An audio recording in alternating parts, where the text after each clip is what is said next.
এক গানে নেচে কত পান নোরা ফাতেহি। বলিউডের মডেল ও অভিনেত্রী নোরা ফাতেহির জন্ম ও বেড়ে ওঠা কানাডায়।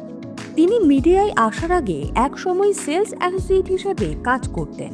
নোরা ফাতেহি বলিউড ইন্ডাস্ট্রিতে পা দিয়ে নাচ গানের জন্যই বিশেষভাবে পরিচিতি লাভ করেছেন। নাচ দিয়েই তার ক্যারিয়ারের শুরু।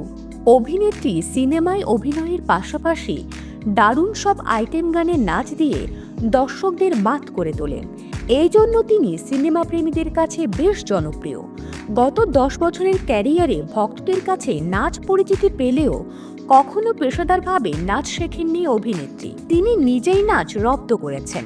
এর জন্য তার পারিশ্রমিকও আকাশ ছোঁয়া। তাহলে কত পারিশ্রমিক পান নোরা ফাতেহি? নোরা ফাতেহি সিনেমায় অভিনয় করলেও আইটেম গান তাকে বেশ খ্যাতি এনে দিয়েছে, যে কারণে গানের পারফরম্যান্সের জন্য প্রায় সিনেমার সমান পারিশ্রমিক নেন অভিনেত্রী। নোরা ফাতেহির জানা অজানা কিছু তথ্য তার ভক্ত ও অনুরাগীদের কাছে তুলে ধরা হলো। বিলাসবহুল জীবনযাপন করেন অভিনেত্রী নোরা ফাতেহি।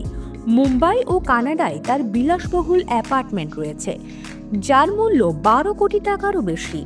এছাড়া তার একটি ভ্যানিটি ব্যাগের মূল্য কোটি টাকার উপরে। এছাড়া নোরা ফাতেহির নানা রকম গাড়ি সংগ্রহের নেশা রয়েছে। তার সংগ্রহে থাকা গাড়ির মধ্যে রয়েছে BMW 5 series, Mercedes brand, Honda TC সহ একাধিক গাড়ি। India.com সূত্রে জানা গেছে, নোরা ফাতেহি বলিউডে একটি সিনেমার জন্য পারিশ্রমিক নেন 2 কোটি রুপি, কিন্তু একটি আইটেম গানের পারিশ্রমিকও নেন 2 কোটি রুপির বেশি। আর সেই কারণে একাধিকবার শিরোনামও হয়েছেন অভিনেত্রী।